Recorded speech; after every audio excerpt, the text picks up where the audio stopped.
My name is Kestrel Thorne. I'm 32 years old, a lead structural engineer, and I've spent my entire career ensuring that massive skyscrapers don't succumb to the relentless pull of gravity. I calculate load paths, I test the integrity of steel, and I anticipate the breaking points of every structure I touch. It's a bitter irony that while I was busy making sure the world didn't collapse for others, my own family was methodically pulling the support beams from under my feet. It was 9:47 p.m. on a Tuesday night. I was at the Snoqualmie Pass construction site, a lonely outcrop outside Seattle where the foundations for the new Bellevue Tower were being bored into the earth. The air didn't just feel cold, it felt heavy, tasting of wet concrete and freezing diesel. A record-breaking blizzard had turned the site into a skeleton of gray rebar and white drifts. The wind made a metallic, ghostly shriek as it whipped through the exposed iron. I had just finished a final inspection of the seismic dampers when my SUV shuddered and went quiet.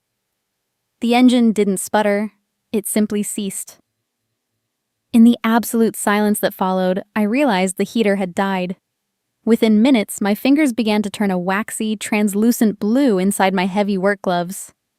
I was 4 miles from the plowed main road, and the snow was already swallowing my tires. I reached for my phone. My battery was at 9%. I called the one person I thought defined himself by loyalty. My father, Arlo, a retired colonel who still kept his military medals in a glass case in the hallway. He has a lifted Ford F-150 specifically built for these mountains. "Dad," I said, trying to keep my voice from trembling. "The Jeep is dead at the Snoqualmie site. The temp is dropping and I'm stranded. I need a ride or a tow or I'm going to be in serious trouble out here." There was a pause. On the other end, I could hear the faint melodic swell of jazz music and the clink of ice against glass. Arlo's voice came through, distant and clinical. "Kestrel, I'd love to help, honey, but I just dropped the truck at the dealership for its 50,000-mile service this evening. We're all hunkered down here. It's a dangerous storm. You're an engineer. Calculate your way out of it. You've always been the sturdy one. I'm sure you'll figure it out." He hung up before I could tell him I was losing the feeling in my toes. I sat there in the dark, my breath blooming in thick white clouds. Out of a habit born from years of tracking his location after his heart surgery, I opened the Find My app. My battery dropped to 6%.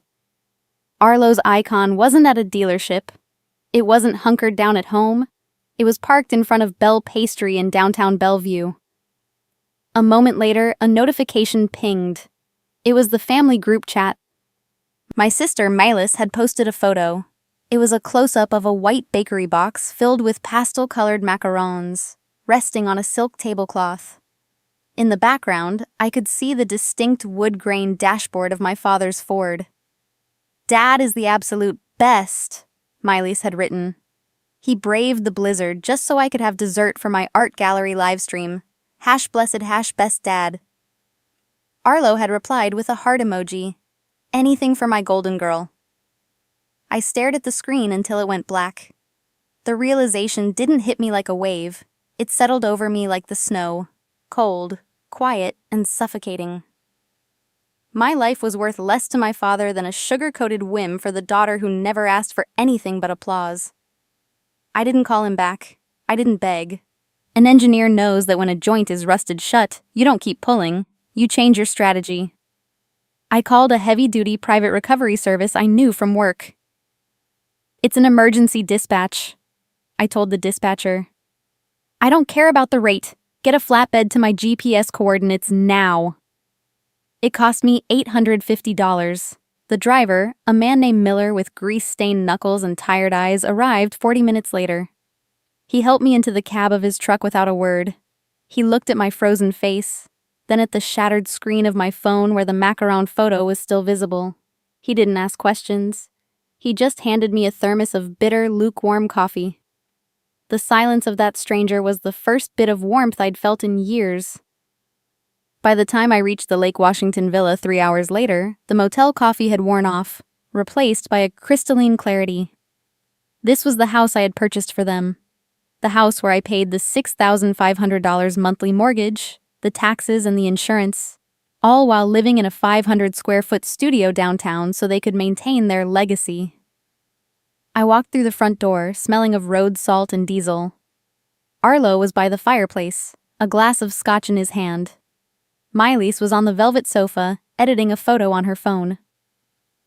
"There she is," Arlo said, not looking up from his drink. "You look a mess, Kestrel. I told you that you were dramatic about the weather. You made it back just fine." "Hey," Miley's added, waving a hand toward the rug. "Can you Venmo me for the dry cleaning? I spilled some tea earlier and it's a delicate weave. It's probably going to be a few hundred." I didn't answer them. I didn't yell. I walked past them into my small guest room, opened my laptop, and logged into the Thorne Family Trust portal. For years, I had believed that being the pillar meant I was the most important part of the building. I was wrong. The pillar is just the thing that bears the weight so the occupants don't have to think about the ceiling. With 3 clicks, I disabled the auto-replenish on Melis's secondary credit card. I removed my name as the guarantor for Arlo's private military club membership. I toggled the automatic transfer for the villa's utility bills to off. It felt like placing a massive steel beam onto a stable foundation. Click. I sat there in the dark, my ribs aching from the cold. A quote from an old mentor surfaced in my mind. "Integrity isn't about how much weight you can carry. It's about knowing when the load has exceeded the design limits." I had reached my limit. I was about to close the laptop when my phone vibrated on the nightstand. It wasn't a text from my father. It was a high-priority alert from the bank. An unauthorized withdrawal attempt of $50,000 had just been flagged from the emergency medical fund I had established for my mother's long-term care. The location of the attempt? Cartier Jewelers, Seattle. My family thought I was the pillar that would hold up their world forever. They forgot that when a pillar is under too much tension, it doesn't just bend, it snaps. The summer of 2011 at Joint Base Lewis McChord, Washington, had a specific texture. The air was a heavy mixture of crushed pine needles and the sharp, chemical tang of jet fuel from the nearby runways. My father's boots were always polished to such a high mirror finish that I could see my own reflection in them.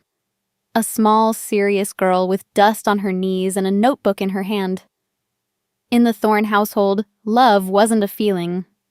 It was a resource allocated by rank and projected utility. Arlo ran the house like a garrison. We didn't have a dinner table. We had a debriefing room. Every conversation was an audit of our performance. Arlo valued optics and utility above all else, while my mother, Ione, valued the kind of quiet that only comes from total submission. If you weren't providing a service or projecting an image of perfection, you were essentially part of the furniture. Miley's was the dream. She was ethereal, fragile, and expressive. A girl who spoke in the language of moods and artistic crises. Arlo saw her as the soft, beautiful legacy of his hard, rigid life. She was the porcelain vase on the mantel, expensive to maintain, delicate to the touch, and meant to be shown off. I was the tool. I was practical, sturdy, and silent.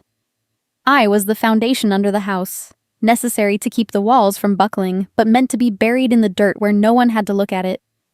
She was celebrated for her potential. I was managed for my production. The patterns of this hierarchy weren't accidental. They were structural. In May 2016, I graduated from the University of Washington with a degree in structural engineering. I was summa cum laude. I remember standing in the stadium, the purple and gold gown feeling heavy with the sweat of 4 years of sleepless nights and 3 part-time jobs. Arlo and Ione arrived 40 minutes late. Miley's had suffered a creative block regarding the framing of her latest charcoal sketch, and the ensuing meltdown required a full family intervention. They left before the commencement reception could even begin. Miley's was hungry, and Arlo had made a reservation at a high-end French bistro to celebrate her upcoming unpaid internship at a boutique gallery. As he walked toward the parking lot, Arlo patted my shoulder with a gloved hand. "Good job, Kestrel." he said, his eyes already searching for Milas's sun hat. You've always been good at following a checklist. We'll see you at home. Don't forget to pick up the dry cleaning on your way. I need my dress blues for the Veterans Gala tomorrow. I stood there in my cap and gown, holding a diploma that felt like a lead brick. I told myself it was fine. I was the low-maintenance one. I didn't need the bistro or the toast. I had the capability, and in my mind, that was enough. By December 2021, the gap in our ranking had become an abyss. For my 28th birthday, there was no cake and no call. Instead, I spent the morning at my desk, approving a wire transfer to cover a family retreat to a spa in Whistler. I had paid for the entire trip as a family gift, hoping to buy a few days of genuine connection. That night, Milas posted a carousel of 17 photos on Instagram. There was Arlo and Ione by the fire. There was Milas wrapped in a white robe, holding a glass of Moët. There was a stunning shot of the snow-capped mountains. I wasn't in a single frame. I wasn't mentioned in the caption. Ione sent a text at 11:30 p.m. Hope you had a productive day at the office, dear. Miley says the spa was lovely. We owe you for the tips at the valet. I swallowed the dry heat in my throat and typed back, You're welcome. It made sense to me. Milas was fragile. She needed the sunlight to survive. I was made of steel and concrete. I could handle the cold. I convinced myself that being needed was the same thing as being loved. I thought that if I could just keep the roof from leaking and the bills from piling up, I would eventually earn a seat at the table that wasn't at the very edge. The Sunday dinner at the Lake Washington villa last month felt like any other.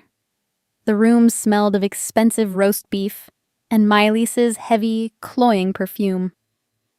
Arlo sat at the head of the table, his wine glass catching the light of the chandelier. He set the glass down with a precise, military clack against the mahogany. I've made a decision regarding the legacy of this family, Arlo announced, his voice booming with the authority of a man who still thinks he's in command. I'm officially transferring the deed of this villa to Milas. She needs a permanent sanctuary for her art, a place where her vision can breathe without the weight of financial stress. It's her legacy. Milas smiled, a slow, triumphant curve of the lips. It's what I need to truly reach my potential, she whispered. I sat there sipping my water and said nothing. I didn't mention that Arlo hadn't paid a single installment on the mortgage in over 3 years. I didn't mention the $400,000 in equity I had personally built into that soil by wire transferring $6,500 every month from my Bellevue Project bonus account, just to keep the bank from foreclosure. I watched Milas preen, already discussing her plans to rip out the utilitarian office I used during my rare visits to install a sunroom for her canvases. She thought she was inheriting a throne. I was the only one in the room who understood she was actually inheriting a landslide. I had spent my life as the retaining wall, holding back the debris of their poor choices, but the foundation was finally saturated. I was ready to let the earth move. The favoritism wasn't just emotional anymore. It was financial. And I was about to let them see exactly what that cost. Sunday morning in early spring arrives with a specific kind of silence in Seattle. The rain tapers off into a fine, clinging mist that blurs the edges of the Lake Washington skyline. My phone vibrated on the nightstand at 8:15 a.m. It was a text from Arlo. Your mother made those lemon blueberry pancakes you used to love. Come over. We miss having the whole family under one roof. At that moment, the tension from the blizzard night seemed to dissipate. In my family, kindness is often used as the lubrication for a deeper extraction. But I was hungry for more than just pancakes. I was hungry to be seen as more than a structural support. When I arrived at the villa, the house was warm, smelling of maple syrup and expensive coffee. Milas wasn't her usual distant self. She met me at the door, draped a cashmere throw over my shoulders, and guided me to the breakfast nook. She asked about the Bellevue Tower project, not with her usual boredom, but with an intense, focused curiosity. She remembered the names of the lead architects. She asked about the escrow process and the specific timeline for my performance bonuses. Is it true the final payout clears in 30 days? She asked, stirring a spoonful of honey into my tea. You must be so relieved to have that kind of liquidity. I spoke more than I should have. I told her about the seismic dampers, the load-bearing milestones, and the exact figures of the upcoming quarterly bonus. I thought she was finally recognizing the sheer scale of the responsibility I carried. I didn't see the way she was memorizing the data. I was feeding her the ammunition she would eventually aim at my head, and I was doing it with a smile, grateful for the 30 minutes of simulated connection. The shift happened in Arlo's study after breakfast. The room was a vault of cedar and old military maps, a space that usually commanded respect. Arlo sat behind his mahogany desk, looking uncharacteristically small. Kestrel, he started, his voice thick with a rehearsed embarrassment. The pension office had a glitch this month. A filing error. The Lake Washington mortgage is due this Friday. $6,500. Just this once, honey. Only for a month until the back pay clears. I'd ask Malis, but her gallery income is so unpredictable. My hand hovered over my banking app. Those funds were earmarked for the structural software license I needed for my private firm, my escape route to New York. I looked at the Golden Girl photo on his desk, and then at him. Just this once, Dad, I said. I hit send. A month became 3. The glitch became a permanent feature of our dynamic. Arlo stopped asking. He simply forwarded the bank's digital invoices to my personal email. The "just this once" evolved into a recurring automatic transfer. I began to feel a twisted sense of pride in it. I was the only thorn who could keep the walls from closing in. I believed that being indispensable was a valid substitute for being cherished. I was being calibrated for maximum output, and I accepted the training. The escalation was a steady climb. It started with the $6,500 mortgage. Then came Milas's studio insurance at $1,200 a month. Then the emergencies, the roof leak that cost $12,000, the furnace that failed in mid-November. I paid for it all. I stayed in Seattle during my vacation to work extra consulting hours while they took a celebratory weekend trip to Napa Valley.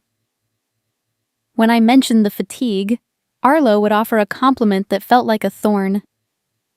You're lucky you have such a sturdy, masculine job, Kestrel. You were built for the grind. Miley's, she's far too delicate for the demands of the real world. She needs someone like you to keep the lights on. The truth finally took a physical form at 2 a.m. in my studio apartment. I sat in front of my laptop, the blue light reflecting off my glasses. I opened a hidden Excel file I had titled Blueprints. It wasn't a building design. It was a ledger.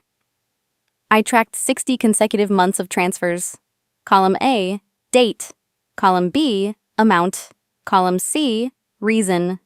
The shock total at the bottom of the screen was $468,000.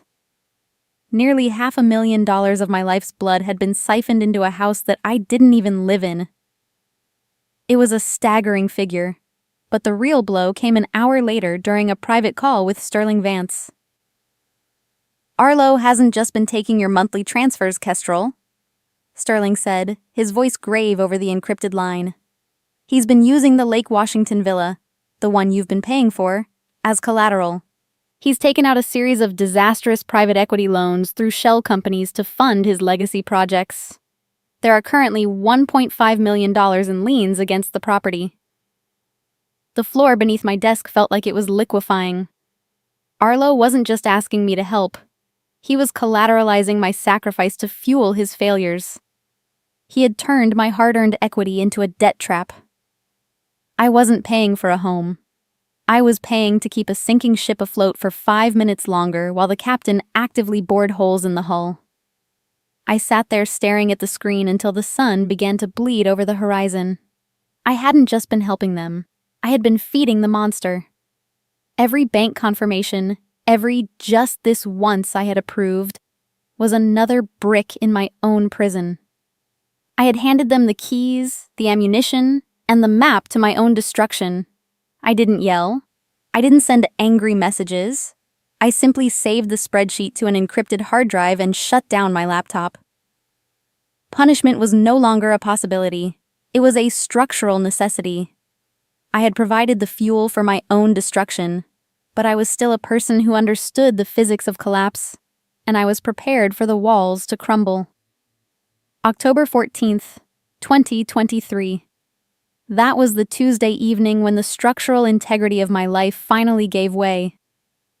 I was driving home through the rain-slicked streets of Seattle after a 16-hour shift at the Bellevue site. The faint smell of damp sawdust and cold coffee still clinging to my skin. I remember the exact hue of the sky, a bruised, heavy purple that threatened another downpour. At the intersection of 4th and Madison, the mechanism of the world shifted. A black sedan, traveling at 45 miles per hour, ignored the crimson glare of the red light. The impact wasn't a bang, it was a shriek of folding alloy and the sharp, violent crystalline shattering of tempered glass.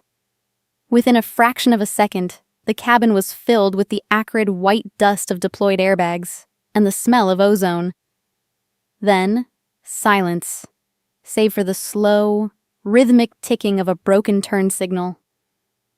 I felt a strange, detached pressure in my left arm, and a warmth spreading across my forehead. I woke up to the staccato strobe of blue and red lights. The hydraulic hiss of the jaws of life was a terrifyingly precise sound.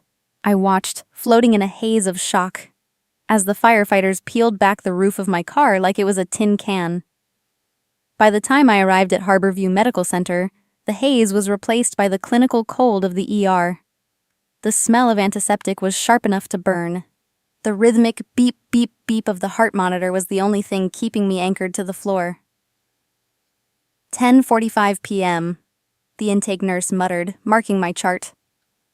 A doctor with a shadowed face appeared above me. Kestrel, you have a compound fracture in your humerus and internal bruising. We've scheduled you for surgery at 11:30 p.m. to stabilize the bone and check for further damage. We need your physical ID, your primary insurance card, and the power of attorney papers you mentioned. Without them, the administrative lag is going to delay the anesthesia. I had 45 minutes. My phone screen was a spiderweb of cracks, but the backlight still flickered to life. I knew exactly where those papers were. In the steel lockbox in my home office, the one Arlo had the spare key to. I sent a voice note to the Thorne family group chat. My voice sounded thin, like a wire stretched too tight. Dad, Milas, I've been in a major accident. I'm at Harborview. I'm going into surgery at 11:30. I need the bag from my desk. It has my ID, the insurance card, and my medical directives. Please, I need someone here by 11:15. The reply came 3 minutes later. Arlo. Kestrel, we're at the Bellevue Club Gala for Milas's new exhibit opening. You know how much this night means to her career. I'm sure a level 1 trauma center has your digital files on record. Don't be dramatic, honey. If you're able to send voice notes, it's clearly just a fender bender. We'll check in on you tomorrow morning after the brunch. Milas followed immediately. She sent a photo, a high-resolution shot of her laughing, holding a glass of vintage champagne, the bouquet of the gala lights sparkling behind her. Seriously, Kestrel? Right now? She typed. You always find a way to make yourself the center of attention. Handle it. The notification at the bottom of the thread showed, read by Ione at 10:50 p.m. My mother said nothing. The silence was its own kind of weight. Nurse Sarah, a woman in her 50s with eyes that had seen too much tragedy, was holding my phone so I could see the screen. I watched her expression shift. She didn't look away. Instead, she took the hospital's tablet and snapped a clear photo of the group chat on my phone. I saw it, honey, Sarah whispered, her voice a low, steady anchor. I've documented the timestamp and the response for your patient file. In my 20 years here, I've learned that the truth needs witnesses. You just breathe. She picked up a black Sharpie and marked a precise X on my left shoulder, the official anchor for the surgeon. She didn't pity me, she validated me. I didn't send another message, I didn't beg. I closed my eyes and reached into the mental Rolodex I'd built as a professional who never lets a project fail. I called an executive courier and security service I used for the firm. "This is Kestrel Thorne," I said when the dispatcher answered. "I need an emergency lockout dispatch and a secure delivery to Harborview ER within 20 minutes. "It's a holiday eve and short notice, ma'am," the dispatcher replied. "That's a $450 fee." "Triple the rate," I said, my voice as cold and flat as a steel beam. "Just get the bag from the stone planter. Deliver it to Nurse Sarah at the intake desk, not a minute later than 11:15. The bag arrived at 11:12 p.m. It was hand-delivered by a man in a dark suit who didn't ask for a hug or a thank you. He just did the job I paid him for. I woke up at 4 a.m. in a darkened recovery room. The only sound was the rhythmic drip of the IV and the distant hum of the hospital's ventilation system. My left arm was a heavy, throbbing monument of plaster and pain. I checked my phone. No missed calls. No, "Are you out of surgery?" texts. There was only one notification from my Uber Black business account. Milas had used my saved profile to book a 40-minute ride home from the gala at 2 a.m., adding a 20% tip on my dime.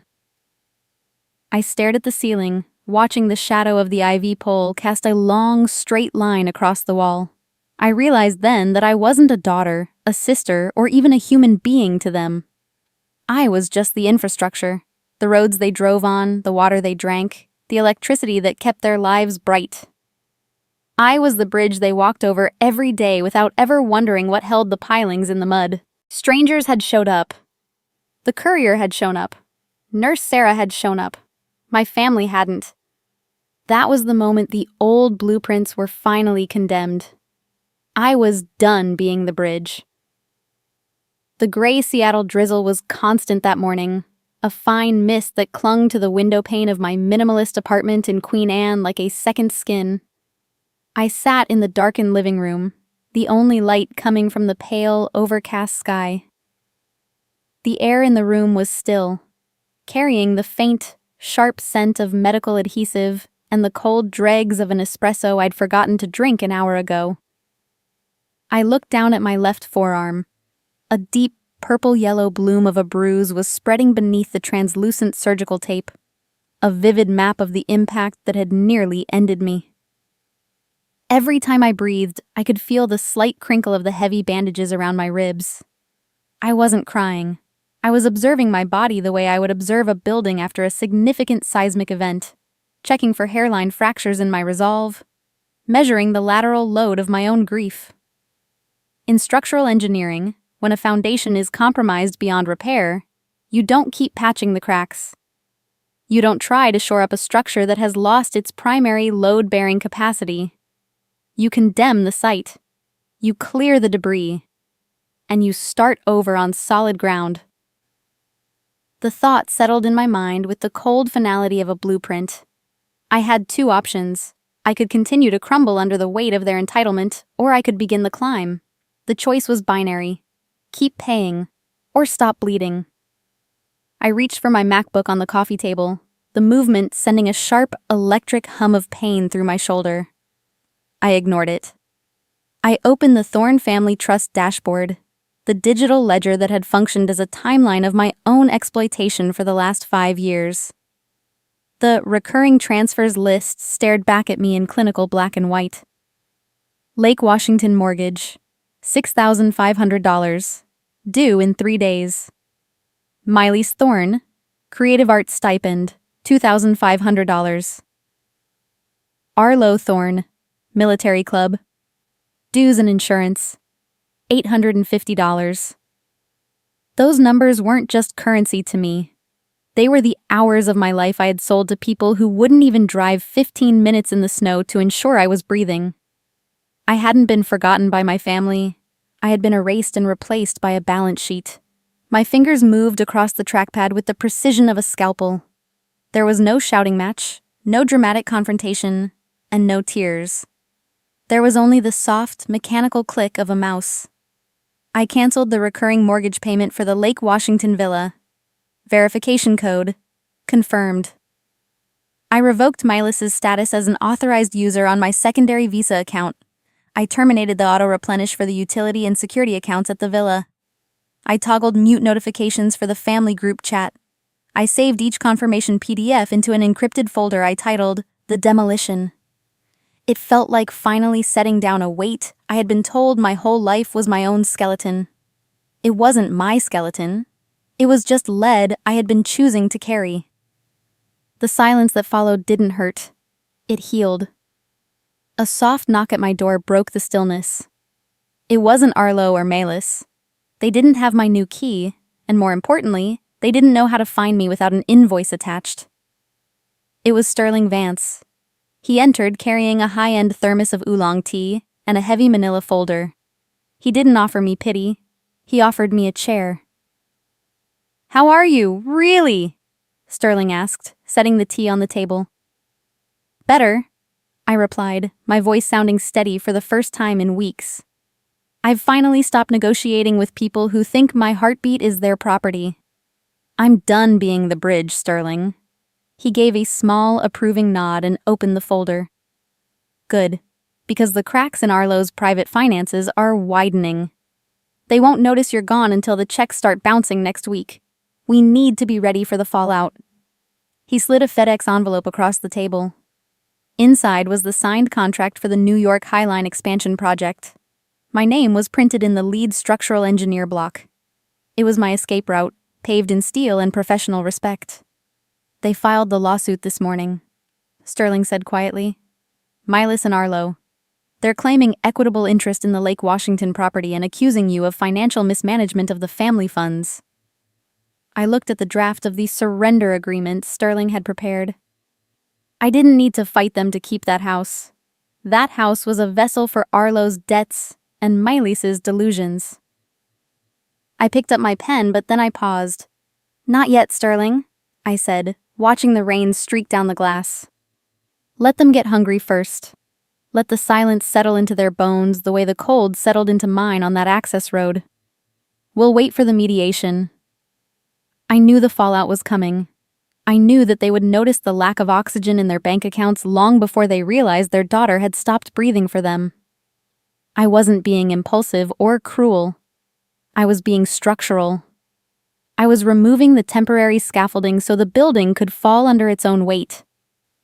I thought the silence would be the hard part, but as I watched the first payment failed notification pop up on my shared dashboard an hour later, I realized the hard part was over. The collapse was exactly what they had asked for, and I was finally free to walk away from the ruins. The temporary corporate apartment in South Lake Union smelled like absolutely nothing. No cedar, no old military maps, no cloying floral perfume. It was a sterile, unscented vacuum of gray upholstery and high-gloss surfaces. I had established a new structure for my days. Coffee at 6 a.m., 20 minutes of physical therapy for my healing ribs, and an intentional, echoing silence. Yet, despite the peace, the phantom plate remained. Every evening at exactly 7 p.m., as I prepared a simple meal for one, my hands would instinctively reach into the cabinet for a fourth dinner plate. It was a muscle memory of 10 years of service. I would catch myself checking the weather radar for the Lake Washington area, worrying if the drop in temperature would freeze the external pipes at the villa, before the logic of my new reality reasserted itself. It was no longer my problem to solve. The ache in my chest wasn't a fracture in the bone, it was the space where a family used to be. My phone vibrated on the granite counter at 8:14 p.m. It was Sterling Vance. "The checks for the HOA fees and the master landscaping contract bounced today, Kestrel Thorne," Sterling said, his voice carrying the flat, professional tone of a man reporting a controlled demolition. "Arlo called my office screaming about a banking error. I told him I would look into the paperwork. They are hungry, Kestrel. And when people like that get hungry, they stop looking at the fine print. They only look at the plate." "Let them be hungry a little longer, Sterling," I replied. "I want them to be famished by Friday." At 11:30 p.m., a different kind of call came through. A video request from Manhattan. It was Julian Hayes. When the screen flickered to life, the New York skyline was a jagged crown of light behind him. Julian was the only man in my professional circle who had ever treated my blueprints like art and my brain like a precision instrument. "Kestrel," he said, his eyes scanning my face, settling for a second on the surgical tape still visible at my collarbone. The Highline expansion project just lost their lead engineer to a firm in Dubai. I told the board there's only one person in the country who truly understands the lateral load of a city built on a grid like this. We saved you a seat at the table, Kez. The contract is in your inbox. The flight is in 2 weeks. Say yes. "Julian," I started, my voice catching. "Don't." He cut in gently. "I'd choose your brain over their noise every single day of the week. Stop building bridges for people who only want to watch them burn. Come to New York and build something that's actually meant to stand."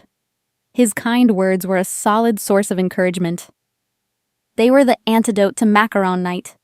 My value wasn't a high-interest loan I had to constantly pay to my father. It was an asset I would ultimately invest in myself.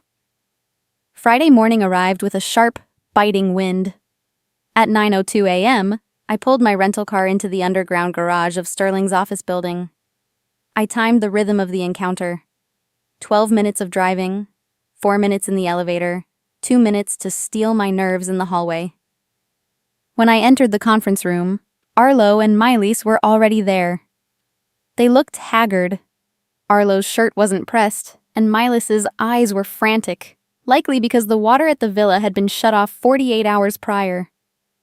They didn't ask how I was. They didn't mention the accident. They only looked at the leather-bound folder in front of Sterling. "I'm done fighting," I said, sliding the surrender of title document across the mahogany table. "I'm giving Miley's exactly what she asked for. Total ownership of the Lake Washington villa and all associated Thorne interests." Miley's didn't even wait for her own lawyer to finish his coffee. She grabbed the pen. Her eyes were fixed on the line that designated her as the sole owner of a $3.5 million estate. She flipped past the liabilities and liens rider as if it were a stack of menus. Greed is a powerful blindfold. She signed her name in 48 seconds. Arlo witnessed it with a triumphant flourish of his hand. They thought they had finally managed Kestrel Thorne into submission. They thought they had successfully harvested my equity. That evening, Miley's insisted on a reconciliation dinner at the Capitol Grill. She wanted an audience for her victory. She ordered the dry-aged Wagyu and a bottle of 2012 Cabernet. She toasted to her new empire, her voice loud enough for the neighboring tables to hear. Arlo sat beside her, beaming. Finally, the father of a successful landowner. When the check arrived, Miley's reached into her designer bag and pulled out a credit card. It was the one card I had purposefully left active, the one with a remaining balance of exactly $300. "This one's on the house," she smirked, handing the card to the waiter. "My house." As the waiter walked away, Miley's reached for her silk wrap and accidentally knocked my laptop bag off the chair. A manila folder slid out onto the carpet. On the top tab, in bold black ink, were the words, "One-way ticket, Seattle, SEA, to New York, JFK." The silence that followed was measurable. It lasted 5 seconds. Miley's stared at the ticket, then at the lead engineer badge peeking out from my pocket, and finally at my face. I didn't look away. I didn't stop smiling. "You're leaving?" Arlo asked, his voice suddenly losing its resonance. "I already left, Arlo," I said softly. "You just didn't notice because the money was still flowing. But the checks have stopped. The bridge is closed." I stood up, leaving them with the remnants of an expensive meal they couldn't afford and a title to a house that was a ticking financial bomb. They thought they were taking my home. I was just letting them take my anchor so I could finally sail away. The high-end laser printer in my home office hummed in the 4 a.m. Silence, a mechanical rhythmic pulse that felt like a heartbeat. The room smelled of warm toner and the dry, sharp heat of paper fresh from the tray. I moved with the clinical efficiency of an engineer preparing a final load-bearing report for a condemned building. I organized 60 months of bank statements, 400 highlighted emails, and the Thorn demolition spreadsheet into a heavy, black leather binder. I applied the color-coded tabs with surgical precision: red for siphoned funds, blue for the Bellevue Tower project, and a brilliant, aggressive yellow for the property liens. My hands shook slightly as I snapped the 3-ring binder shut, the sound echoing like a gunshot in the small room. This wasn't about winning an argument. It was about ensuring that the truth was no longer a fluid concept subject to Melis's artistic interpretation.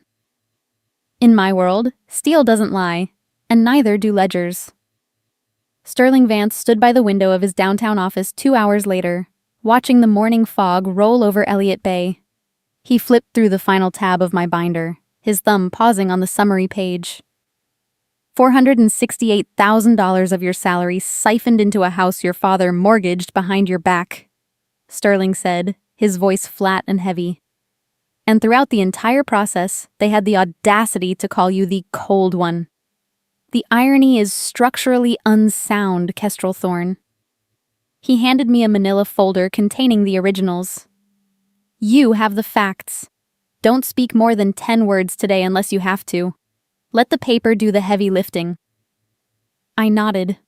I felt a strange, quiet power in the weight of the binder against my ribs. It was a structural reinforcement of my own existence. As I sat in the back of my rental car, my phone began to vibrate rhythmically in my pocket.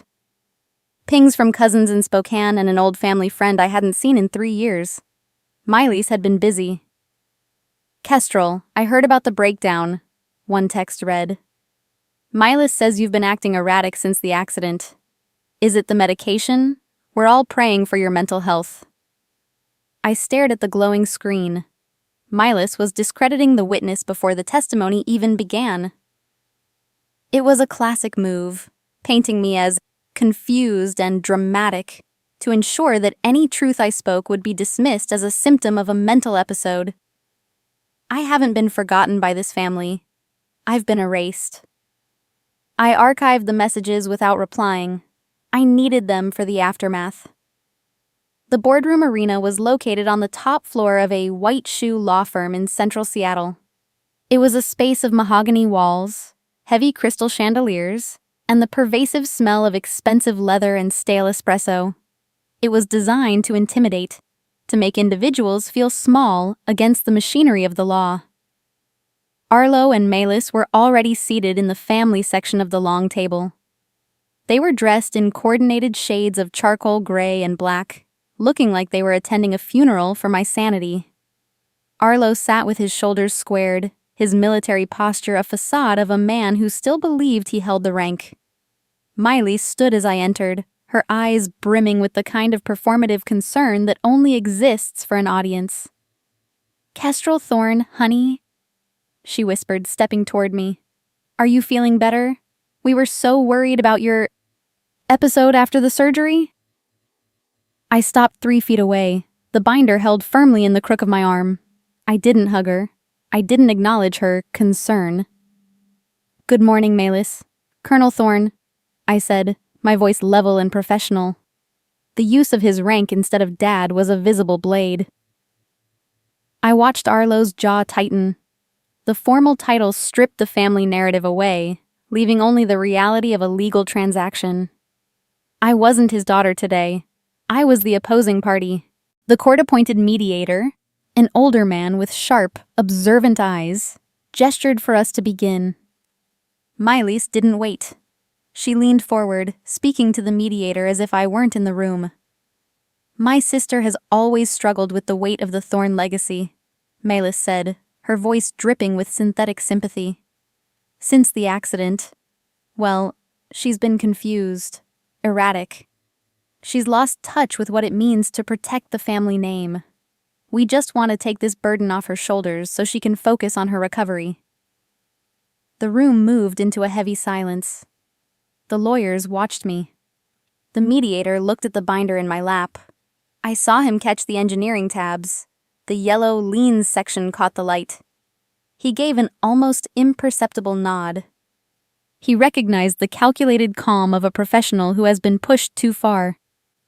Just as the mediator prepared to open the floor for my statement, Milis stood up abruptly, her chair screeching against the polished floor. "Before anyone says anything," Milis said, cutting the mediator off with practiced entitlement, "the family needs to be honest. Kestrel Thorne isn't here to negotiate. She's here to admit she can no longer handle the responsibility of the Lake Washington estate. She's here to surrender. Aren't you, Kestrel?" I looked up. I didn't yell. I didn't cry. I simply smiled. A small, terrifyingly calm smile that made Arlo shift in his seat. "Actually, Milis," I said, my voice carrying through the room like a steel cable under tension. "You're right. I am here to give you exactly what you want." Milis's face lit up with a predatory triumph. She grabbed the legal folder from her lawyer's hand, ready to finalize the victory she thought she had already won. "Finally! Everyone, listen to what my sister has to say about her surrender."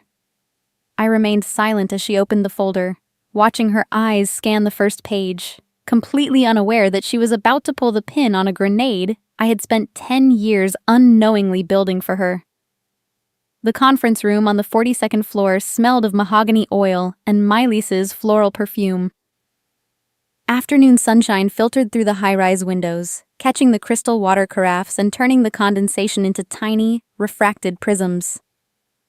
Arlo sat with his spine aligned to military precision, hands resting flat on the table like a general overseeing a surrender. Milis was radiant, leaning back in her leather chair as if she already owned the skyline. I sat at the far end of the table. I was wearing a dark navy blazer, my fingers interlaced over the color-coded binder. I wasn't the center of attention. I was a ghost at my own funeral, a necessary administrative detail required to finalize the transfer of the Thorne legacy. "It's a tragedy it came to this." Arlo cleared his throat, addressing the court-appointed mediator. His voice had the resonant, practiced weight of a man delivering a verdict. "Kestrel has always struggled with the lateral load of our family's expectations. Her recent accident, it simply proved she lacks the structural temperament to manage the Thorne assets. Milis is the only one with the vision to preserve the Lake Washington villa for the next generation."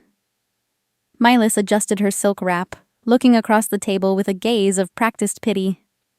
"I don't hate her for her choices," she added softly. "I just hope Kestrel uses the small cash settlement to get the professional help she clearly needs. We've carried her for years. It's time the family put its own stability first." The mediator looked at me, waiting for a rebuttal, a tear, or a flare of anger. I gave him nothing. I simply watched the way Arlo's hands trembled, not with grief, but with the kinetic energy of an imminent payday. They were so busy telling the story of my failure that they didn't notice the weight of the paper in Sterling Vance's hands. Sterling stood up. The room went dead silent. He didn't look at Arlo. He looked at the legal record. "The Thorne family has made their position clear," Sterling said, his voice flat and clinical. "My client, Kestrel Thorne, has agreed to the full surrender of the Lake Washington title and all associated Thorne interests. She is giving Milis Thorne exactly what she asked for." Milis's smile widened, a sharp, predatory curve, but Sterling hadn't sat down. "However," he continued, "before the final signature is memorialized, the assumption of liability rider must be read into the record. As this is a total transfer of interest, the beneficiary accepts the property in its current legal state." Sterling opened the yellow tab of my binder. He began to read in the monotone voice of an engineer describing a fatal structural flaw. "Primary mortgage debt, $400,000, unpaid since July. Secondary private liens, $1.2 million, collateralized by Arlo Thorne for the legacy private equity projects. IRS federal tax line, $800,000 for unreported business income. Third-party legal claims, $2.1 million from breach of contract suits against Thorne Holdings." He paused, letting the numbers settle into the air like dust. "Total liabilities attached to the Lake Washington villa, $4.5 million. By signing this distribution, Milas Thorne assumes all debts, liens, and legal claims. The silence that followed was a physical vacuum. Milas's face turned from porcelain to ash in less than 3 seconds. Arlo's military posture didn't just bend, it shattered. He literally slumped into his chair, his jaw hanging slack. Sterling reached into the folder and pulled out a single sheet of paper. To establish intent for the record, I have a printed email from Milas Thorne to Kestrel Thorne, sent 3 weeks ago. He read it without inflection. Just give me the house, Kestrel. I deserve the reward for being the one who stayed. You're just the bank. Handle the mess yourself. The other lawyers in the room began to move their chairs back, creating distance from the Thorne family as if they had suddenly become radioactive. No one offered Milas a tissue. No one looked Arlo in the eye. The gilded narrative had collapsed under the gravity of its own greed. I stood up. I didn't raise my voice. I looked Milas in the eye, not with anger, but with the absolute clarity of someone who has finished a difficult job. I didn't come here to win a house, Milas, I said. I came here to close a ledger. For 10 years, I was the bridge you walked over to keep your expensive shoes dry. I built your safety while you planned my exit. You told the world I was the burden. Well, the burden is officially yours now. The tax liens, the lawsuits, the debt. I'm not the bank anymore. I'm just Kestrel. And you? You are the winner of this lawsuit. I looked at Arlo. He opened his mouth to speak, to call me honey, to find a way to make me pay for this, but the words wouldn't come. That is the boundary, I said, placing my hand on the binder. From this moment on, you don't call me for a loan. You don't call me for a favor. You call your lawyers, because I am no longer a Thorne. I am just a structural engineer moving to New York. I picked up my binder.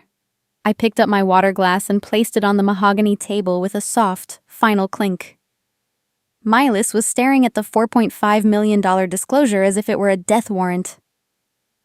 Arlo was looking at his own boots, unable to find his reflection in the polish anymore.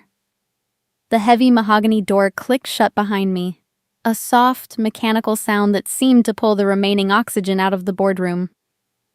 The lobby of the Seattle courthouse was a vast cavern of cold, polished marble and hushed echoes. There was no applause.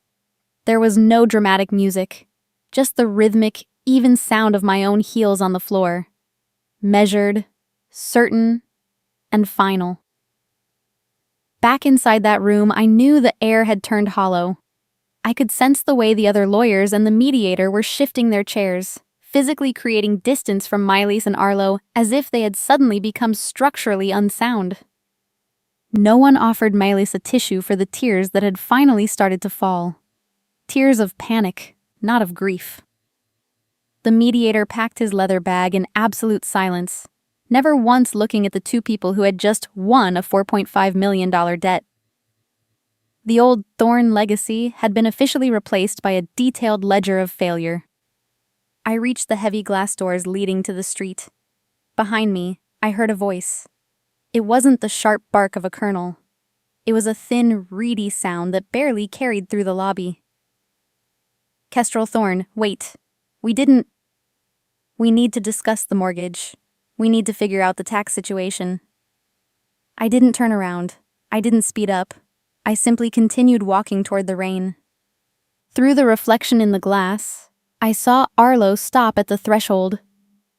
He stood there, framed by the marble, unable to follow me into the gray Seattle mist.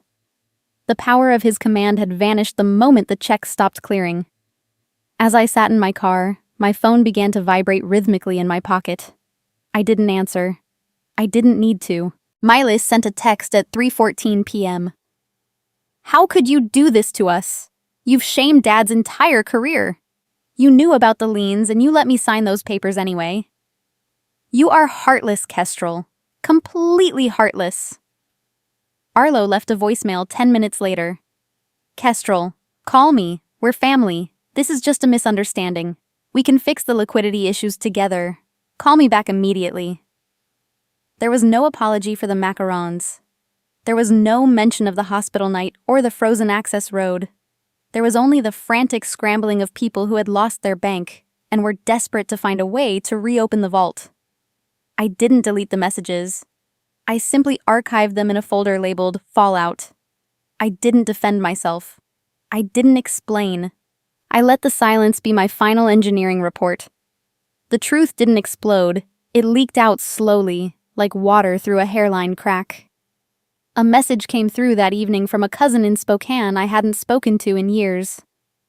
Sterling Vance sent over the audit results to the extended family group. "I'm sorry, Kez. We had no idea you were carrying all that. Stay safe in New York." People were finally beginning to see the structure for what it was. It didn't make me feel happy. It just made me feel tired. 3 months later, I sat in a small, sun-drenched studio in Manhattan. The noise of the city was a constant pulsing hum that felt more honest than the silence of the Lake Washington villa. My ribs had healed, leaving only a faint, silver scar that I sometimes traced with my finger, a reminder of the night the integrity gave way. I had established a new routine. Every Tuesday evening, I bought myself a single, perfect lavender macaron from a small bakery on 10th Avenue. I didn't always eat it. Sometimes I just let it sit on my drafting table while I worked on the Highline blueprints. It wasn't about the taste, it was a reminder of the price of my freedom.